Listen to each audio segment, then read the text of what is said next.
ইরানে শোচনীয় পরাজয়ের মধ্য দিয়ে যেন ঝুড়ির সবগুলো ডিম একসঙ্গে হারালেন নেতানিয়াহু। তার যুদ্ধনীতির কারণে ইসরায়েলের প্রতি যুক্তরাষ্ট্রের নিঃশর্ত সমর্থনের দিন সম্ভবত অবসান হতে চলেছে। নেতানিয়াহুর বৃহত্তর ইসরায়েলের স্বপ্ন ভঙ্গ হয়েছে। আব্রাহাম অ্যাকর্ড মুখ থুবড়ে পড়তে যাচ্ছে। সব মিলিয়ে নেতানিয়াহুর রাজনীতির কবর রচিত হওয়াটা এখন সময়ের অপেক্ষা মাত্র। ইরান যুদ্ধে শোচনীয়ভাবে যিনি পরাজিত তিনি নেতানিয়াহু।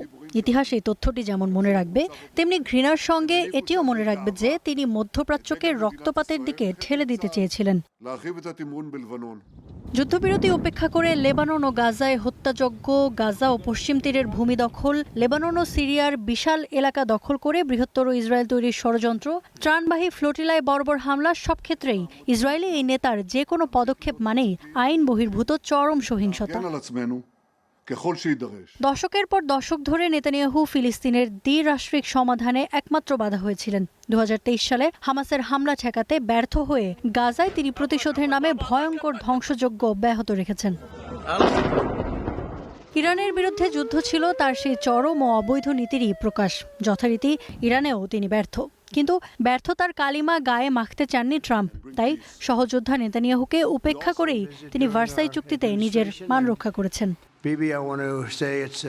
এবার নেতানিয়াহুর রাজনৈতিক পতনের দিকে দ্রুত এগোচ্ছেন। কারণটা কেবল এই নয় যে আসছে অক্টোবরের নির্বাচনে তিনি শোচনীয় পরাজয় বরণ করতে যাচ্ছেন, বরং কারণটা হলো তিনি যুক্তরাষ্ট্র ইসরায়েলের বিশেষ সম্পর্ককে বিষিয়ে তুলেছেন। দুই দেশের সম্পর্ক ইতিহাসে এই প্রথম সবচেয়ে দুর্বলতম অবস্থানে।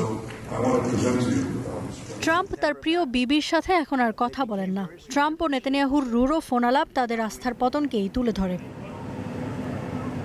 G7 সম্মেলনে ট্রাম্প যখন বলেন ইরানেরও ক্ষেপণাস্ত্র তৈরির অধিকার আছে এবং নিষেধাজ্ঞা শিথিল করে তাদের অর্থ ফেরত দেওয়া হতে পারে, তখন এটি আসলে ইসরায়েলের বিরুদ্ধেই কঠোর বার্তা হিসেবে দেখা হয়।